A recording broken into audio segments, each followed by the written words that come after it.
Just like flipping a coin, this episode has two possible outcomes. Either we walk away with the Blade of Saeldor, or we die, lose hardcore status, and bring our 7-year journey to a brutal end, making us the highest ranked hardcore to ever fall.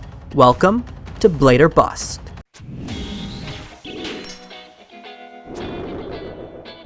This is my rank 4 hardcore Ironman, Lydia Kenny. I've spent 30,000 hours building this account, and with just one life, a singular mistake, and it could all be over.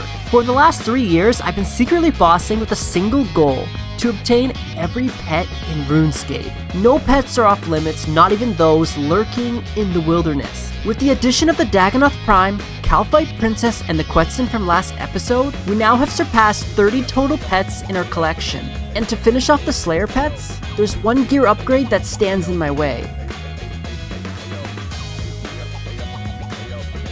We're back again on the rank 4 hardcore Ironman, going for the Blade of Saeldor. We left off last video going for our first Corrupted Gauntlet KC, because we recently hit 2500 Grotesque Guardians KC, and doesn't look like there's a pet in sight. We're taking a small break to go for the Blade of Saeldor. I figured it's time to upgrade our best in slot melee weapon from the Fang to the Blade. But yeah, this is a good excuse to do something else other than Slayer. So we're back at the Corrupted Gauntlet, and we've just reached 10 KC, and that means we are now a Corrupted Gauntlet Master. And it only took me 24 KC to get the perfect Corrupted Huntlift. I guess I didn't even know this was a task. I was just doing the boss normally like I always do. So I guess I finally didn't make a mistake. It only took 24 KC on the hardcore. And here we have a new PB at the Corrupted Gauntlet, a 919. We're going to be doing tier 3 for all of our KC. I'm at least going to go for one tier 3 weapon always. So I'll always have at least a 1 tier 3 and 1 tier 2. But yeah, so far I found the Corrupted Gauntlet not too difficult. I find it on like a similar level as doing Fosani's Nightmare. In doing Corrupted Gauntlet, there's definitely a little more nerves there. It's about equal to the nerves I get when I'm doing Fosani's Nightmare. It's only really the Huntlift fight near the end, where during the first 9 minutes where you're just doing prep and doing like the beginning of the fight and there's not many tornadoes, it's pretty chill, can recline. But as soon as you get to the part where you've got like 4 tornadoes, I'm usually sitting straight up and pretty focused. And there we have a crystal weapon seed. So far that's all we've seen, and there we go. That's 50 KC at the Corrupted Gauntlet, and that is another combat achievement, Corrupted Gauntlet Grand Master. Also, according to the YouTube statistics, only 16% of you guys watching are subscribed. I'm finally getting through editing the last 2 years of footage that I had stockpiled, so if you're enjoying the videos, consider subscribing.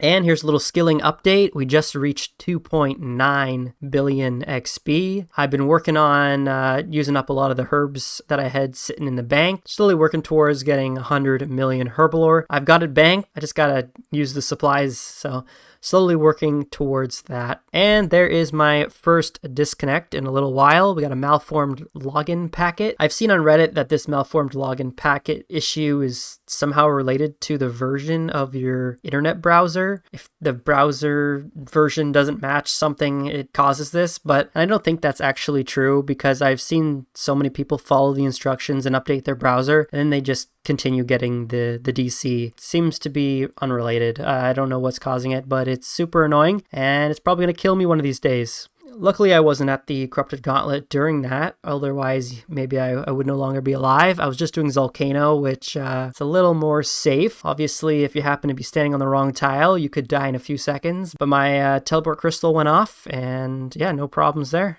Now, I turned the recording on a little late here, so you can't really see it, but I was sitting at the volcano for like 3 seconds just trying to move, and it wasn't working. So I started spam clicking the teleport. Then I turned the recording on and started spam clicking again, and it finally worked. Not sure what's going on. My connection is perfectly fine. I'm able to search the internet. I have no lag. It's just for some reason connecting to the Jagex servers, I'm just lagging quite a bit and constantly DCing. And because I didn't learn the first time or the second time, I went right back to Volcano and DC'd once again. So Jagex is giving us a forced break from PVM for a little bit. We're gonna go back to being a skiller. And so I've returned to Hunter Rumors because I need to get 200 mil Hunter. I'm just sitting at over 100 million Hunter with no chin pet. I've only caught about 20,000 chins. And if you haven't already looked at the top left of the screen, you'll see that I've disconnected once again. I've become a victim of the connection lost screen. And to be honest, I've kind of lost all motivation to play now. It's just not fun when you're just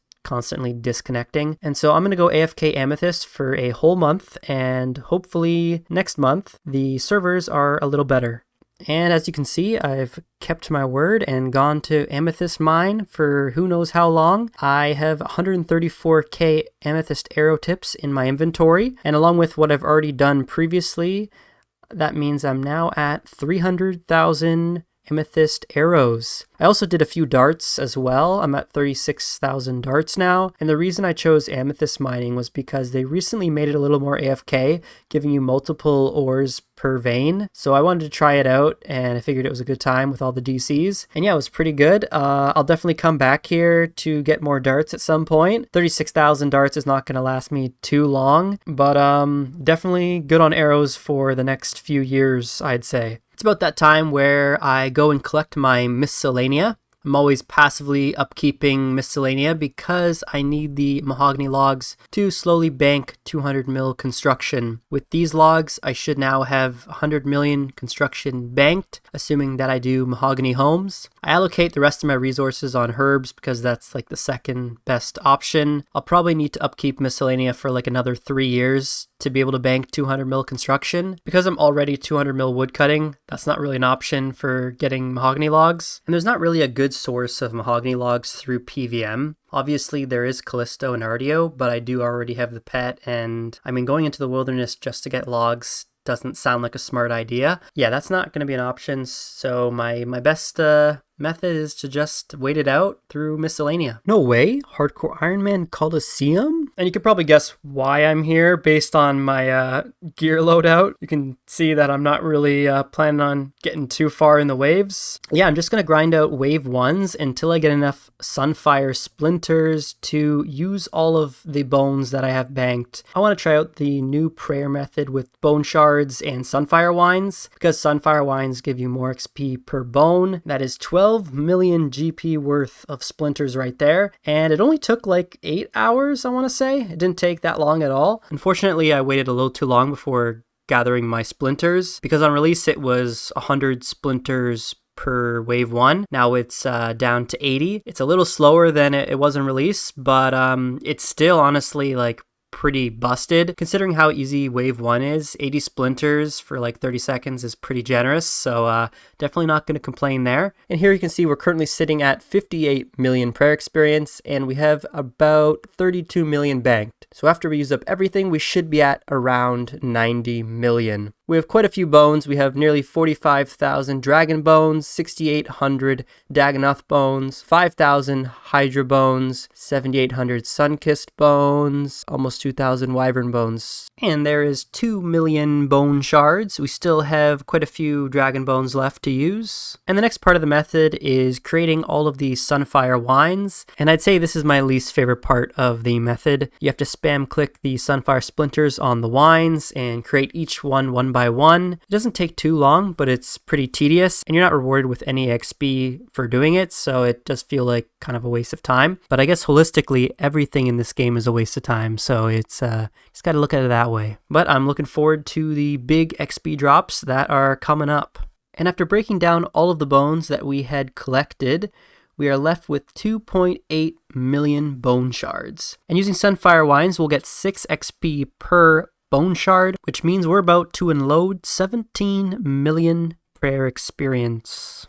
All you have to do is spam click the libation pool, recharge your prayer, and then grab more wines. It's pretty chill. Next clip, we should be up another 17 million prayer XP. And it's still happening. We just DC'd. And I was actually trying to go for a 6-hour record here, just using my bone shards. I'm pretty sure I was going to break the prayer hardcore 6-hour record at like hour 4.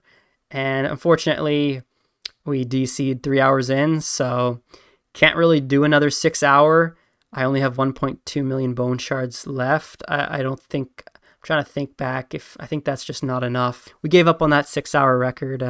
Just can't do it with these disconnects that are constantly happening, unfortunately. That's okay. The hardcore prayer 6-hour record isn't really that coveted. And there is the final bone shards. We've used all 2.8 million. That's the majority of my banked prayer XP used up.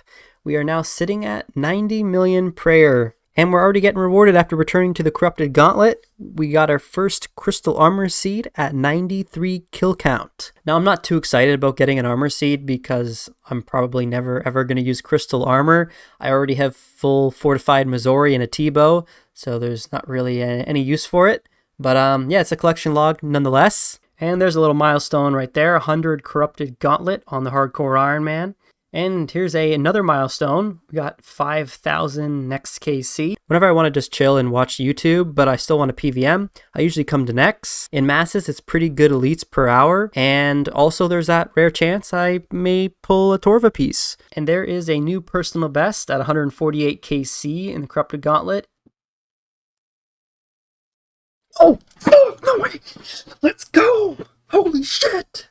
And there's no way I got my enhanced crystal weapon seed on my PB. I really didn't expect to get it so soon. I was expecting to get a few more armor seeds first. But yeah, for all of the people watching who unfortunately didn't spoon the enhanced crystal weapon seed like I did, let me know in the comments what KC it took you to get the seed. And if you still haven't gotten it, let me know how dry you are. This is my first time ever creating a crystal weapon, so I had to pull out the wiki and figure out how you do it. You just have to add the 1,000 shards to corrupt it. And voila, the Blade of Saeldor complete. And I'll probably keep it red because it matches the whole hardcore theme.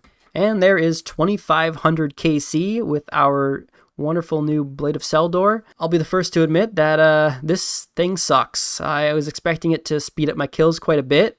But to be honest, it kind of feels better to use the Fang because you're constantly hitting. With the Blade of Saeldor, you're just hitting so many zeros that it just feels worse. Only just a few kills into using the blade, I've already had the final phase use the prison attack twice because I just had not enough DPS and I wasn't hitting. And that had never occurred once with the Fang in over 2,000 KC. The only benefit I see of using the Blade of Saeldor is I could potentially PB because I have a higher max hit. I just need to get lucky with the accuracy rolls. But even though it feels worse to use because of the accuracy rolls, I think technically it's higher DPS and it also looks pretty cool. So I'll keep using it. And there is another black tourmaline core at 2560 KC. I've completely lost count. I don't know how many I have, maybe 6 or something at this point. Still no jar and no pet. On the weed number, Vorkath kill count 420.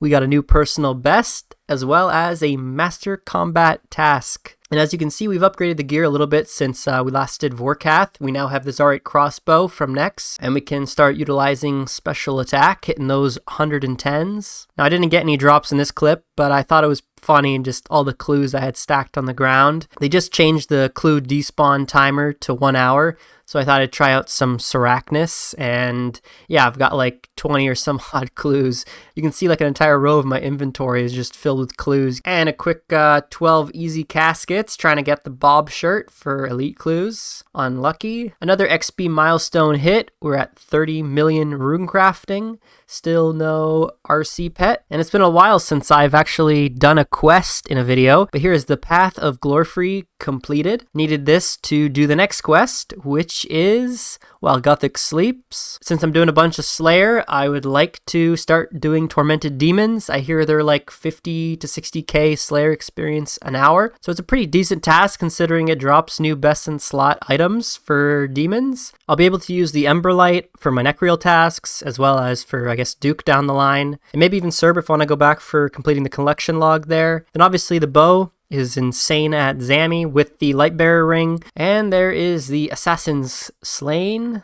and there we've killed the Surok Magus demi-boss in the quest. Is it Magus or Magus? Anyways, that's completed. And here is the final boss of While Gothic Sleeps. It's probably the easiest final boss for any Grandmaster quest, mostly because you can just cheese it like this. And there is While Gothic Sleeps completed. Zuck task completed. And we have gotten our first drop from the Tormented Demons, the Burning Claw. You can combine one Burning Claw with another Burning Claw and create the Burning Claws. And easy enough, we got our second Burning Claw. 2 Burning Claws at 189 kill count. And recently Mahogany Homes has gotten some quality of life updates, so I thought I would try it out. There is 40 million construction, and there is my daily Dagonoth King's disconnect. And yeah, well, of course we survived. There wasn't much risk there. And another Zuck task completed. That is now 84 kill count. Still hunting the pet. And the back-to-back Zuck task,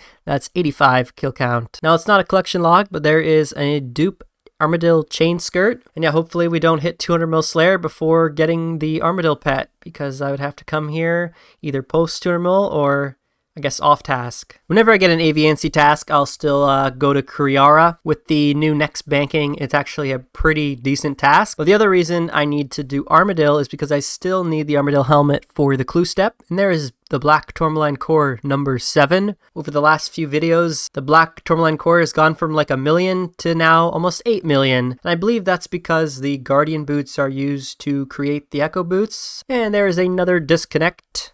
This time doing the Grotesque Guardian task. I believe that is our 6th or 7th disconnect in the video. So that is a new record. No way, 3,000 Grotesque Guardian KC. So now we are officially allowed to complain every single kill. For those that aren't too familiar with my Slayer pet grind so far, my worst pet was about 14,500 KC for the Thermi. This could potentially be my worst Slayer boss pet if we beat 14,500. And my runelite has recorded every single Grotesque Guardian kill, so we can actually take a look at our loot. The total value from 3,000 Grotesque Guardians KC is 200 million, and that's with 7 cores, 7,700 Addy bars, 10,000 myth bars, 500 runite bars, quite a lot of runite ore and alks that I can use for GP. 200 crystal keys is pretty good. I do plan on doing a big crystal key opening maybe in the next few months. Look out for that. What do you guys think of the Grotesque Guardian loot table? Do you think it should be buffed? Now, I may be a little biased because I may be killing thousands and thousands more, but I think it deserves a small buff. I don't think it's as simple as just increasing the number of every resource you get. I think there's got to be more of a rework there. I know the mains want the cannonball dust to be tradable because that'll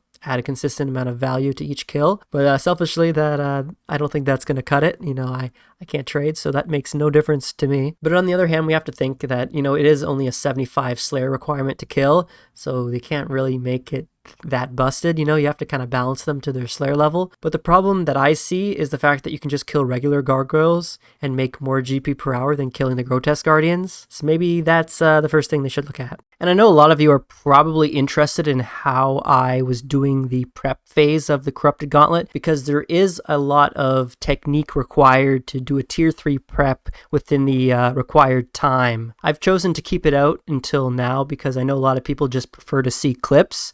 So since we're later in the video and the people who are just here for the quick dopamine have already left, we can do a quick play-by-play run of the Corrupted Gauntlet, and I'll just narrate what I'm thinking when I'm doing it. And I'll also include some tips that I've learned along the way. Now, the first thing I like to do is open one of the side rooms that is not straight across from Huntliff, just the side rooms. And in your first back, you want to try to get a weapon frame. And you'll get the weapon frames usually by killing the rats and the spiders and the bats. You don't want to get your weapon frame from killing a unicorn or a scorpion. Those take quite a while to kill. And if I don't get the weapon frame within the first back, I will typically just reset. It's a lot better to just reset on the first minute than to reset all the way in like the 9th minute. And yeah, you want to try to get an entire full inventory in your first back. If you're going back to the center with like half an inventory, then you've just wasted so much time. You want to try to scout as many rooms in your first back as you can and fill up your inventory as much as you can. Now, this isn't going to be a full guide. I'm not going to tell you everything I'm thinking. But yeah, the main objective is just to try to get as many resources as you can in the first back and to fill your inventory up and scout rooms while you're going about. So we found ourselves the Dark Beast room there. So that means we can get our tier 3 bow from him. We still probably want to get a dragon so we can get our tier 3 staff. But if we don't find a dragon that easily, it's no problem. We can just go into Huntliff with just one tier 3 weapon. Usually once I've reached this point, I'm just going to ignore the lowest level mobs because I hardly give any crystal shards. I just focus on killing only the wolves, the scorpions, and the unicorns if I happen to stumble upon them. And here you can see I'm actually dropping my tools. This is one of the tips that a lot of people don't know or think about. Like I've seen so many people learning Corrupted Gauntlet on hardcore, trying to make time, and they're struggling, and that's something they're just not doing.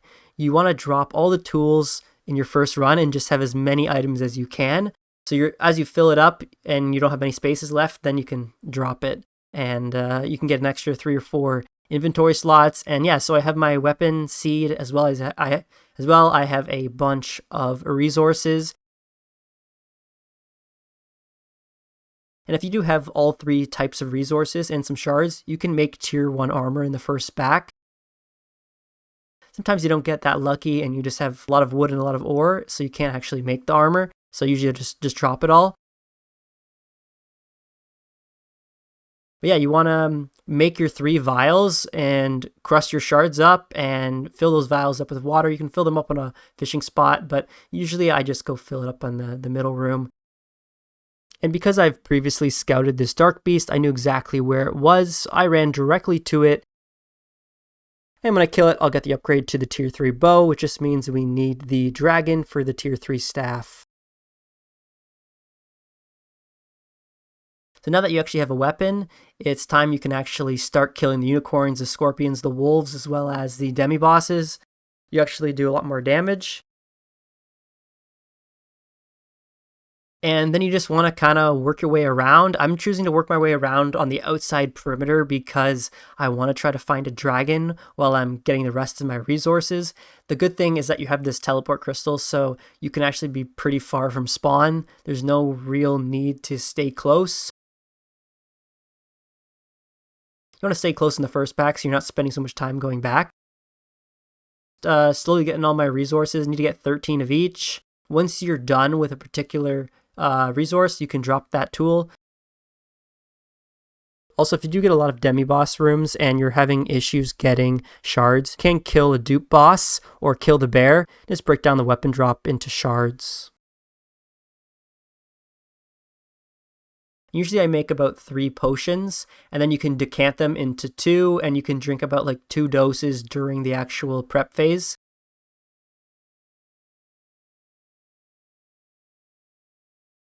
And there I finished off the woodcutting, so I dropped my axe, and I found a dragon as well. So the plan is just finish off the dragon, and then you can have 2 tier 3 weapons. You want to also scout the room while you're fighting mobs. That's my second big tip, is whenever you're fighting something in between attacks, run around the room and like scout different rooms or collect resources in between attacks, that sort of thing.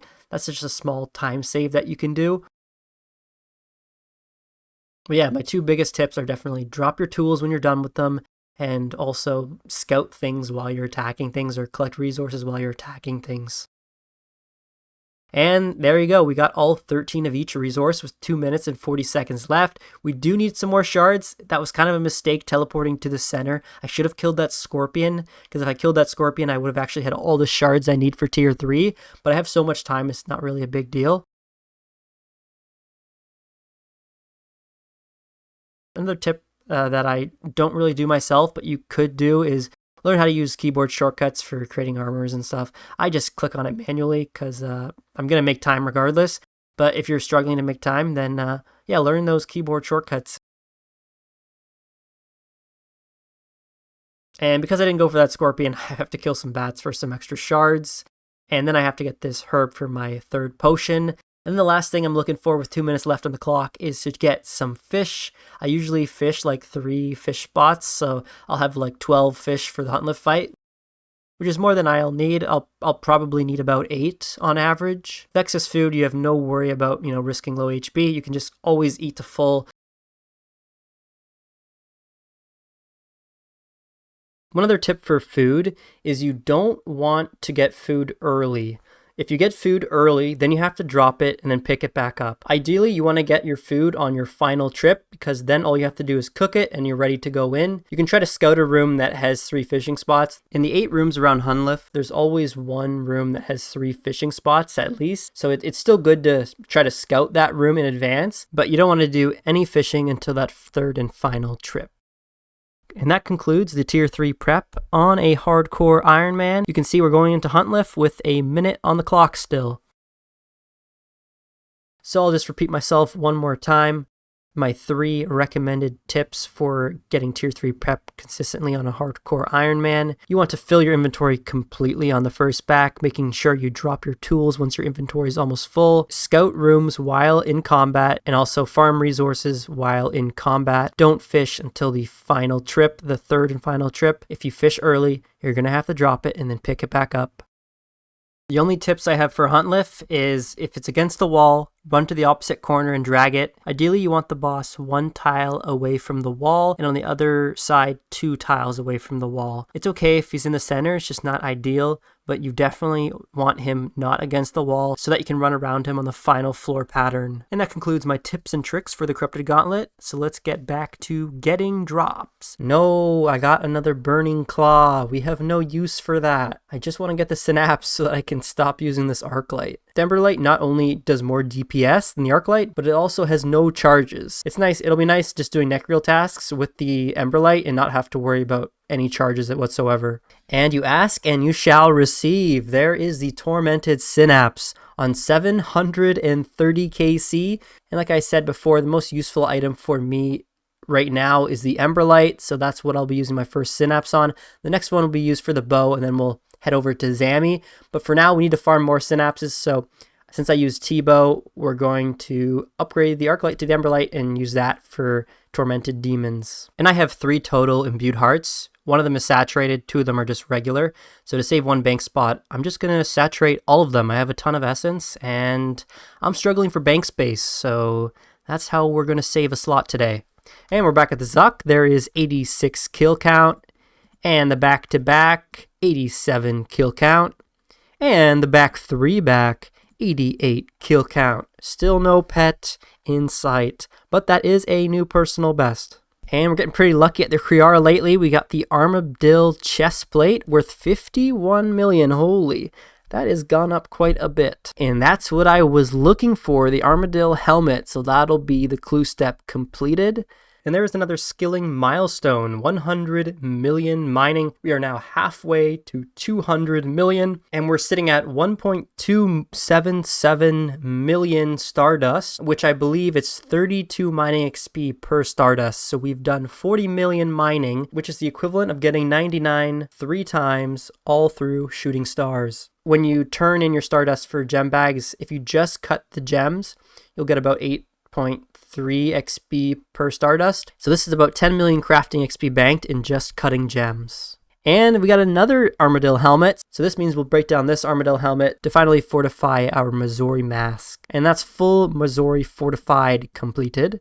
And there is my 8th Black Tourmaline core. And that is 3,485 KC, which means we are now rank 1 Grotesque Guardians on the Hardcore Ironman. Well, unfortunately no pets were obtained this episode, but we did get an important upgrade for our melee setup. I've got a 17-hour flight to catch, and I'll be enjoying 2 weeks of quality time in warm weather with my partner. So no RuneScape or any videos for at least 2 weeks, and don't forget to subscribe and leave a like if you enjoyed the episode. Bye!